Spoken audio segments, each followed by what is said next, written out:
দারুণ শুরু করেছে জ্যোতিরা, এবং আয়ারল্যান্ডের বিপক্ষে যেমন শুরু করার কথা সেভাবেই শুরু করেছে। নিজেদের দলীয় সর্বোচ্চ রান তারা করেছে এবং হেসে খেলে ম্যাচটা জিতেছে।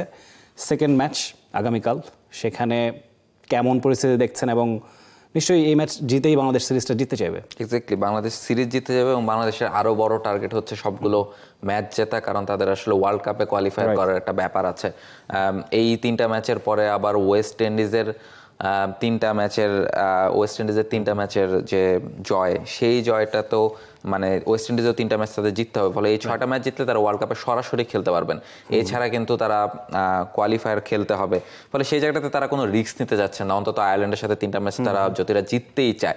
সেই জয়টা বাংলাদেশ দল প্রথম ম্যাচে পেয়েছে এবং প্রথম ম্যাচে আসলে জ্যোতি বাংলাদেশ দল একটা ম্যাচ জিতেছে। সেই জায়গাটা থেকে 154 রানের রেকর্ড করা একটা জয়। নগদের সর্বোচ্চ বার 167 টাকা রিচার্জে পাবেন 1 লাখ টাকা পুরস্কার, আরো আছে প্রতি সপ্তাহে পুরস্কার ও ক্যাশব্যাক। এবং সেই জয় বাংলাদেশ জয়ের পর এমন সেলিব্রেশন, যে এই যে জ্যোতির সেলিব্রেশনটার পরে ম্যাচটার পরে যেদিন বাংলাদেশ ম্যাচটা জিতেছে, সেই জায়গাটাতে কিন্তু বাংলাদেশ দলের ক্রিকেটাররা একটা রেকর্ড করেছেন এবং সেই রেকর্ডটা সেকেন্ড ম্যাচেও নিশ্চয়ই কাজে লাগাতে চাইবেন, কারণ সেকেন্ড ম্যাচে, থার্ড ম্যাচে বাংলাদেশ দল ম্যাচ জিতে আসলে আয়ারল্যান্ডকে হোয়াইট ওয়াশ করতে চাইবে, সেটাই আসলে প্রত্যাশা।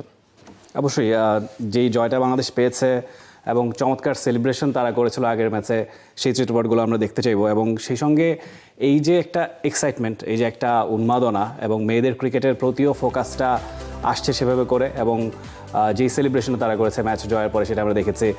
ওভারঅল বাংলাদেশের এই যে মেয়েদের শিফটটা, সেখানে নিশ্চয়ই এটা একটা পজিটিভ সাইন যে ক্রিকেটের দিকে ফোকাসটা ফিরেছে এবং মেয়েরাও পারফর্ম করছে। এই বছরটা অবশ্য খুব যে মধুর কেটেছে মেয়েদের সেটা নয়। আমার মনে হয় আয়ারল্যান্ডের বিপক্ষে এই সিরিজটাই একটা টার্নিং পয়েন্ট হয়ে দাঁড়াতে পারে, এবং সবগুলো ম্যাচ জিতলে, যেটা আপনি বলছিলেন যে বিশ্বকাপে সরাসরি খেলার একটা অপরচুনিটি আছে, it's a pretty big deal. 5টা দল সরাসরি বিশ্বকাপ খেলতে পারে, সেখানে বাংলাদেশ থাকতে পারলে তো আমার কাছে মনে হয় যে বাংলাদেশের ক্রিকেট, মেয়েদের ক্রিকেট অন্তত যে একটা পজিটিভ ওয়েতে আছে সেটা প্রমাণ করে নিশ্চয়ই সেটা। এক্স্যাক্টলি, এবং বাংলাদেশ ক্রিকেট বোর্ডও মানে সেই জায়গাটাতে কাজ করছে। দেখেন, বাংলাদেশ গত বছর ইন্ডিয়া, পাকিস্তানের মতো দলগুলোর সাথে খেলেছে, তারা ম্যাচ জিতেছে, ফলে তখন থেকে কিন্তু বাংলাদেশের মেয়েদের ক্রিকেটের প্রতি ফোকাসটা একটু বেড়েছে। এই বছর হয়তো অস্ট্রেলিয়ার সাথে বাংলাদেশ দল পারফর্ম করতে পারে ঘরের মাঠেতে, এরপর 8 মাস পরে ওয়ানডে ফরম্যাটে খেলছে, ফলে এই ওয়ানডে ফরম্যাটে একটু মানিয়ে নেওয়ার একটা চ্যালেঞ্জ ছিল, যেহেতু অনেকদিন পরে খেলছেন। সেই জায়গা থেকে অনেকদিন পরে সুপ্তা আসলেন দলের, সুপ্তা এসে 96 রানের একটা ইনিংস খেললেন, দারুণ ইনিংস খেললেন।